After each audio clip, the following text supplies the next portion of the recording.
Bonjour, je m'appelle Samuel Paradis. Dans le cadre de mon projet personnel sur la dépendance, j'ai eu l'opportunité de rencontrer Jean-Marie Lapointe. Conférencier, animateur et personnalité publique québécoise, il m'a raconté son expérience face à la dépendance à différents niveaux. Voyez maintenant son point de vue intérieur et extérieur sur la dépendance.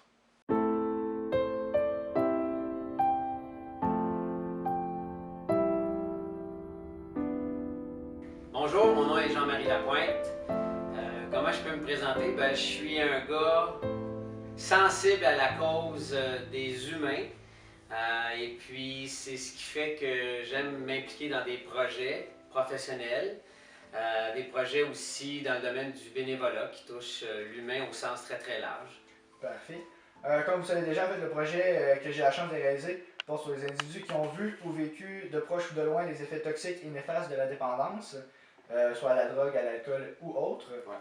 Et c'est pourquoi aujourd'hui, j'aimerais avoir votre point de vue sur la dépendance, sur ce que c'est en général pour vous. Je pense qu'il faudrait d'emblée de jeu dire que la dépendance, c'est une maladie, c'est une problématique souvent associée à une consommation ou une surconsommation de substances.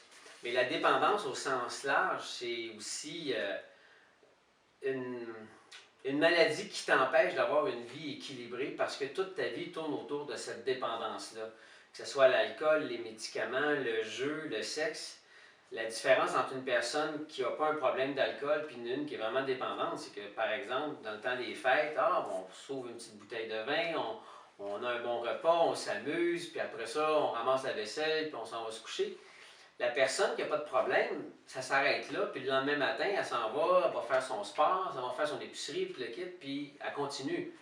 La personne qui a une problématique de dépendance, c'est que toute sa vie tourne autour de la bouteille. C'est-à-dire qu'elle va se lever le matin et elle va penser à ma première consommation. Ah oui, puis cet après-midi, j'ai un 5 à 7. Ah oui, puis ce soir, ah oui, je vais pouvoir avoir l'occasion de boire avec mes chums, on va me péter à la face, puis demain, c'est pareil. Donc, ta vie tourne autour de ça, même entre les moments où tu ne consommes pas. Puis même quand tu ne consommes pas, tu peux être la semaine au complet à ne pas consommer, mais tu y penses à tous les jours, pratiquement à toutes les heures. Tu en fais une obsession. Donc, il n'y a plus l'aspect de plaisir là-dedans autour de ça, c'est l'aspect de j'ai besoin de ça. Oui, la personne peut avoir encore du plaisir à consommer, mais il y a une lourdeur, il y a une douleur qui vient avec ça. Donc la dépendance, c'est ça, c'est une maladie. Puis avec tout ça, on croit comprendre qu'avec les études, avec la science, on réalise qu'il y a des problématiques de santé mentale associées à ça. Ils appellent ça dans le jargon de la comorbidité, c'est-à-dire que tu as deux problématiques. Tu as une problématique de dépendance, alcool, drogue, médicaments, peu importe, puis tu as une problématique de santé mentale et que l'un alimente l'autre. La personne a peut-être un problème de santé mentale puis elle va se soigner, s'automédicamenter avec sa substance ou la problématique de santé mentale a peut-être été déclenchée par la consommation. Donc l'un vient avec l'autre ou vient à cause de l'autre. Donc ce qui fait que c'est de plus en plus répandu dans les centres de thérapie, dans les cliniques de réadaptation en dépendance, les gens réalisent que c'est pratiquement 50% des cas qui présentent une double problématique. C'est pour ça qu'on appelle ça de la comorbidité.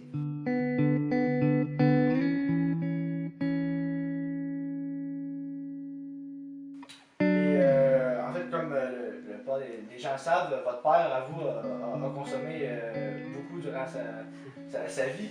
Puis je voulais savoir comment c'était lors de votre jeunesse avec votre père et le lien que vous aviez avec. À cause, mettons, de l'alcool, mon père, Jean Lapointe, pour ceux qui ne le connaissent pas, a quand même donné son nom à la maison et à la fondation Jean Lapointe qui vient en aide à des personnes qui souffrent de problèmes de dépendance. Une chose qu'il faut que je nomme, parce que les gens pensent parce que tu es le fils d'un alcoolique, ça doit être l'enfer. Ça a été l'enfer quand papa consommait ou quand il rechutait. Mais ça a été des courtes périodes. Papa, moi, j'ai connu mon père beaucoup plus longtemps sobre que alcoolique, puis partir sa rumba. La jeune enfance, la petite enfance, oui, j'ai des souvenirs où papa est moins stable.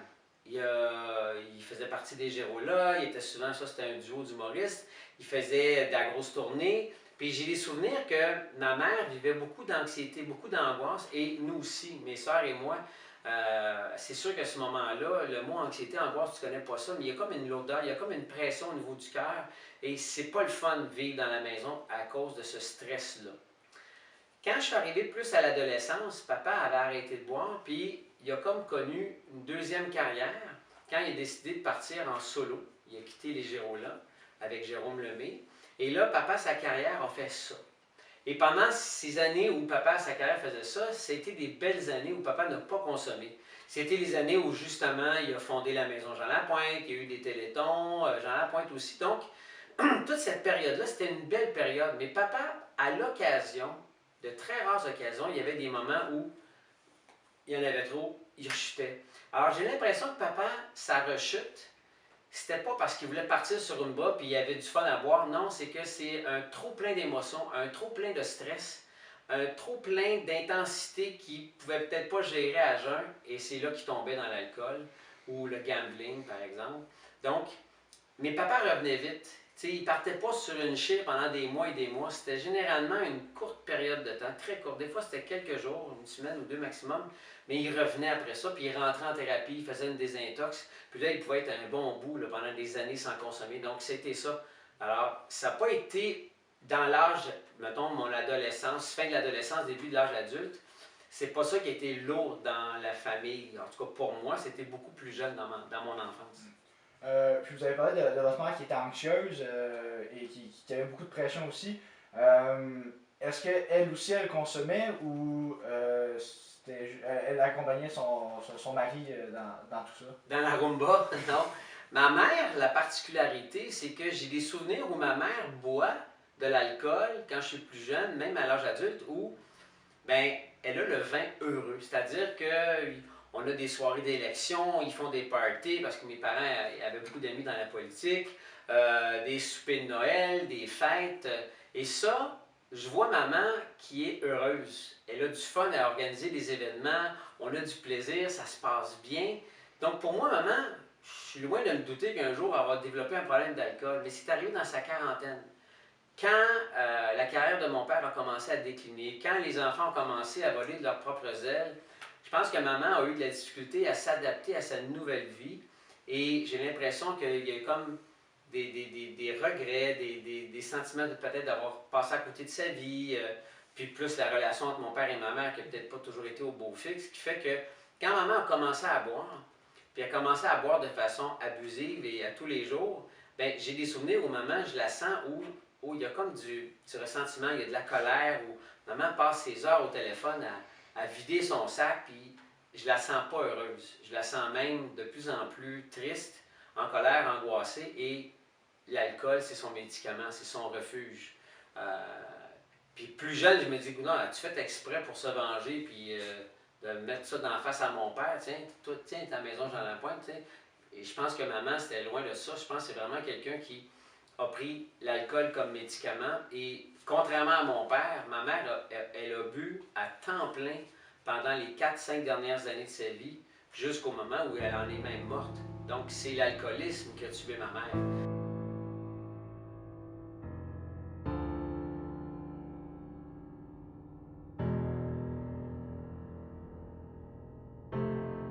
Puis lors de son décès, avez-vous le sentiment de l'avoir pardonné ou d'avoir accepté le fait qu'il ait eu une dépendance à l'alcool?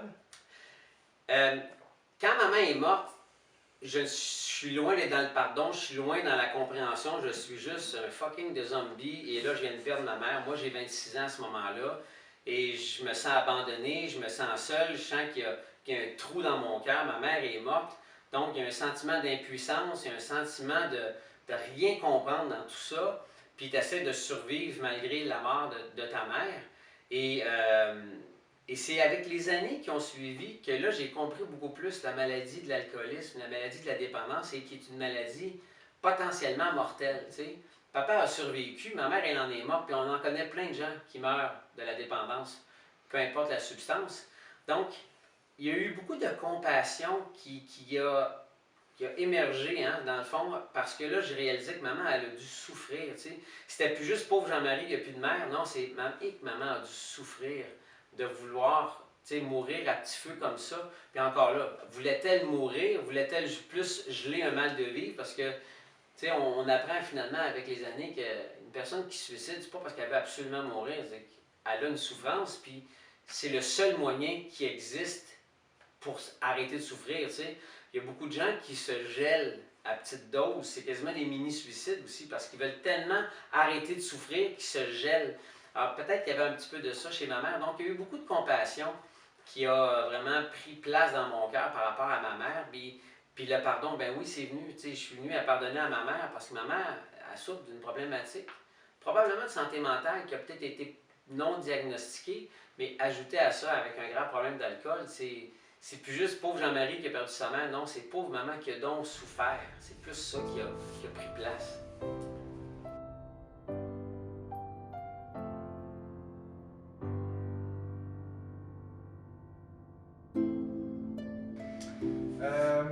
Vous parlez de la maison Jean Lapointe, puis de votre père qui a donné son nom à cette maison-là. Mais quand lui allait faire des thérapies, est-ce que vous l'avez déjà accompagné dans ces choses, dans ses thérapies, dans sa réhabilitation, à ne plus consommer par après? Oui. Ou il allait tout seul? Non, mon père a fait des cures de désintox. Puis quand j'étais plus jeune, il allait à l'hôpital Saint-Luc, il allait se faire désintoxiquer, il était allé faire des thérapies. J'étais pas vraiment conscient à ce moment-là, mais je me souviens être déjà allé le reconduire avec Bertrand, un de ses associés, bras droit, bras gauche, quand il faisait ses spectacles. Puis on est déjà allé reconduire mon père en centre de thérapie. J'étais dans ma jeune vingtaine, je devais avoir une affaire comme 22, 23 ans, tu sais, 24 ans maximum. Et puis, je sais que ça a eu un impact parce que mon père m'en a souvent reparlé, tu sais, j'y avais laissé une petite carte, un petit mot, puis un petit mot d'encouragement, puis ça l'avait beaucoup touché, puis s'accrochait à ça, tu sais. Il m'en avait reparlé, puis je me dis, ça doit être sûrement une claque d'en face quand c'est ton propre fils qui t'accompagne. Ça, j'en ai pas vraiment reparlé à mon père, c'est drôle, ça me, tu sais, on a tellement fait d'affaires dans ma vie, mon père et moi, mais c'est vrai que si je me mets à la place de mon père, le fait que ce soit son propre fils qui l'accompagne en centre de thérapie, ça a dû lui trotter dans la tête autrement. Donc, c'est un petit peu comme si tu réalisais l'ampleur des dommages. Hein, écoute, c'est pas juste mon associé, c'est pas juste ma femme, pas juste mon partner qui m'amène en thérapie, c'est mon propre fils, c'est mes enfants qui font ça. Donc, ça a dû avoir un impact aussi dans son rétablissement. Mais, tu sais, c'est pas arrivé souvent. Puis j'ai fait la même chose avec ma mère. Je suis allé la raccompagner en avion à l'autre bout des États-Unis pour qu'elle fasse une thérapie. Puis malheureusement, ça n'a pas fonctionné. Donc, je suis persuadé que ça envoie un double message, que l'enfant tient à son père ou à sa mère, puis qu'il veut que son père aille bien, qu'il veut que sa mère arrête de consommer.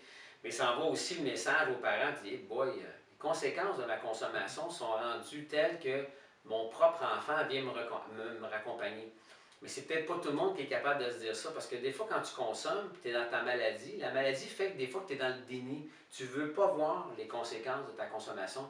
Tu n'es pas capable de réaliser l'impact négatif que ta maladie a eu sur les autres. Tu n'es pas capable de le voir. Donc, tu es beaucoup mélangé entre tu te sens coupable d'être rendu là puis d'avoir autant entraîné de gens avec toi, puis en même temps, des fois, ça fait tellement mal que, écoute, non, je ne suis pas capable d'accepter ça. C'est pour ça que les gens se remettent à consommer. C'est tellement intense de voir l'impact, tu te dis, ah, je ne vaux pas de la marge. Tu parles d'une espèce d'incompétent, tu t'aimes pas, tu te détestes, donc qu'est-ce que tu fais dans ce temps-là? Tu te tapes sa tête puis tu consommes encore plus. Donc oui, je pense que ça a dû avoir un impact sur mes parents, mais je peux pas te dire jusqu'à quel point cet impact-là a été un déclencheur dans leur rétablissement ou peut-être par culpabilité, ça leur faisait mal de voir ça, voir leurs propres enfants, les accompagner.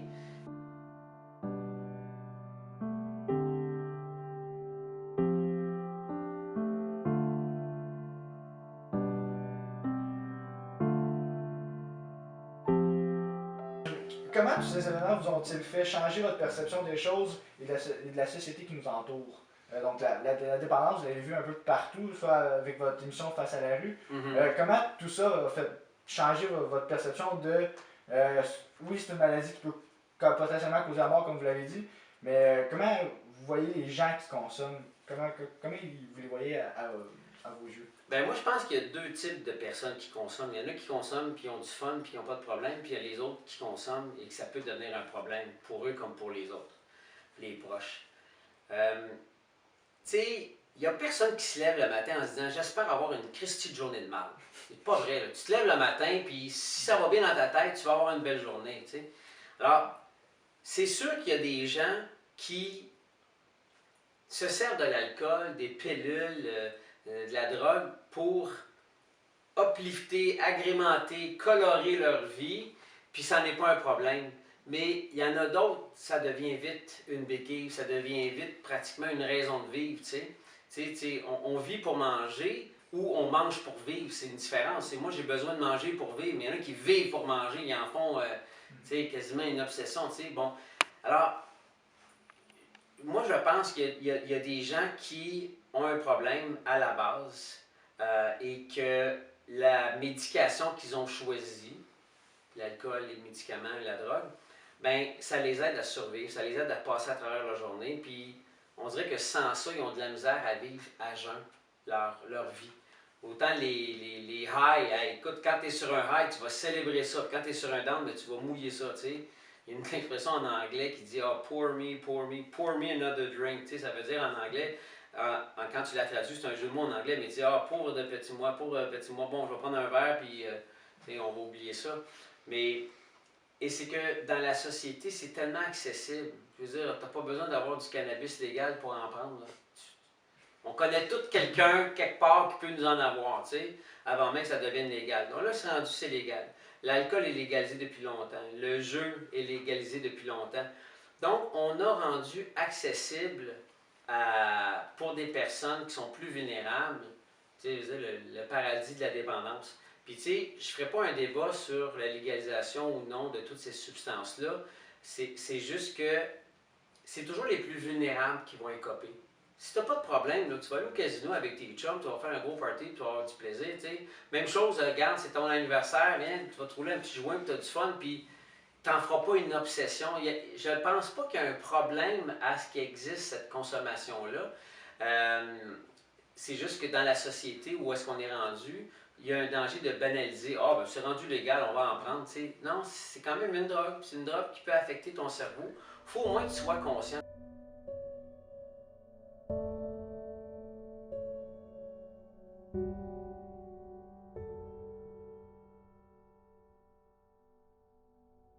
C'est pas un problème en soi d'avoir de l'alcool à portée de la main, puis d'avoir un joint de temps en temps, puis fumer, c'est pas ça. C'est les plus vulnérables d'entre nous, eux autres peuvent vraiment souffrir de ça. Alors, c'est juste de garder en tête que c'est pas parce que c'est rendu légal qu'il faut banaliser.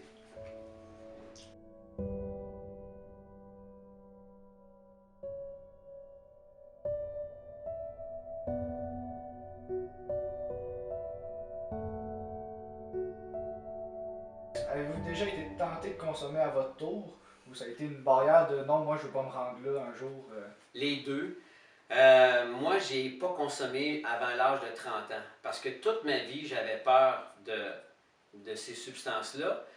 Peut-être qu'inconsciemment, je sentais que j'avais cette espèce de maladie qui était en moi, que tu sais, j'ai le type, j'ai la personnalité type d'un excessif, d'un intense, d'un passionné, puis que je dis souvent à la blague, moi j'ai deux vitesses, si j'ai le turbo et j'ai le reculon, j'ai pas quelque chose entre les deux.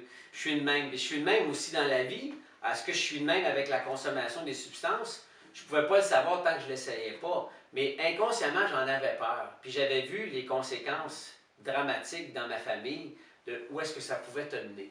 Donc, c'est sûr que tu repousses ça et tu n'y touches pas. Mais il vient un moment donné, tu es un peu plus vieux, tu es un peu plus mature, ta vie va bien, tu es stable, puis tu es quand même curieux, puis tu vois qu'il y a des gens autour de toi qui consomment, puis que ça a l'air le fun. Donc, la curiosité l'a emporté. Est venue faire en sorte que j'ai pris mon premier verre, j'ai consommé dans la trentaine, jeune trentaine, pris mon premier joint, et moi, ben, je me suis allumé comme un arbre de Noël. Moi, excuse, là, mais le premier joint que j'ai pris, puis j'ai fumé ça, j'ai tellement trippé que ben là, ça venait d'être déclenché. Donc, peut-être l'alcoolique ou le toxicomane qui était en moi, qui dormait, il y a eu juste besoin qu'on le brasse un peu puis qu'on le réveille pour qu'il s'allume. Donc, effectivement, j'ai découvert que moi-même, j'aimais trop ça et je reconnaissais dans mes comportements puis dans mes agissements des choses que je pouvais reconnaître chez mes parents. Donc, c'est clair que j'ai déjà consommé, mais ça fait une dizaine d'années que j'ai arrêté parce que je me suis choisi.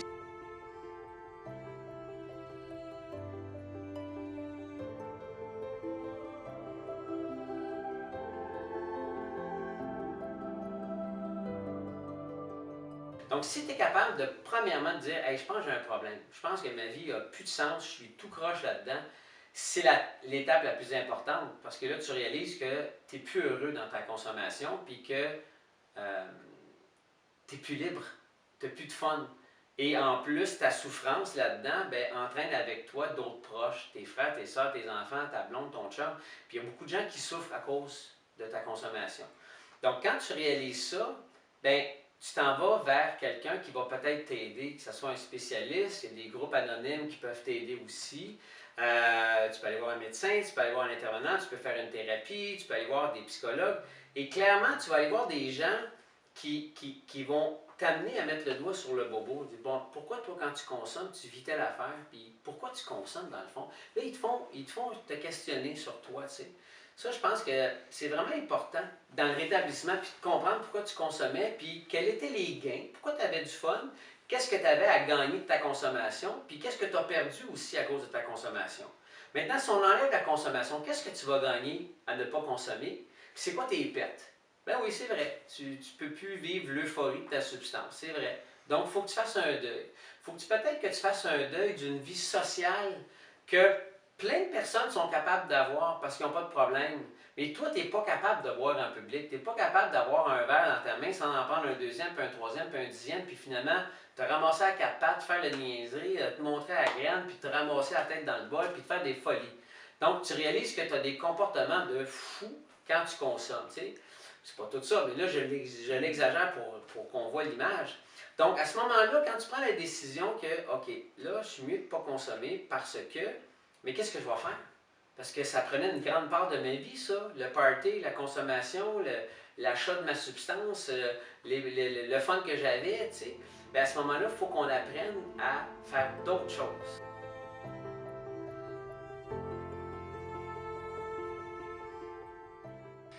Comme au fin, que diriez-vous aux jeunes adultes qui écouteront ce documentaire afin de les sensibiliser à cette maladie qui est la dépendance?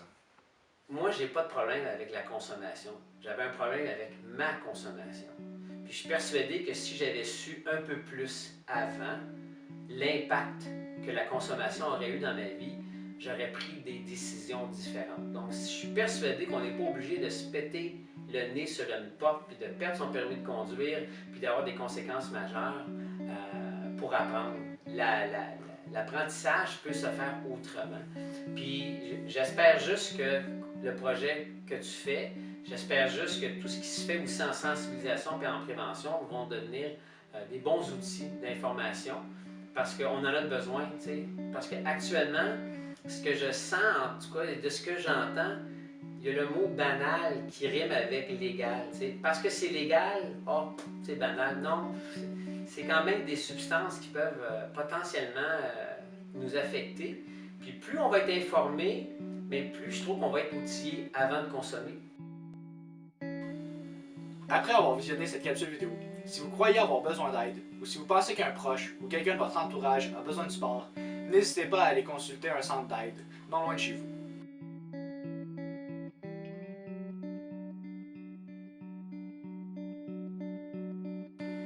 Si vous avez aimé cette vidéo, cette série contient 2 autres capsules tout aussi intéressantes en lien avec la dépendance.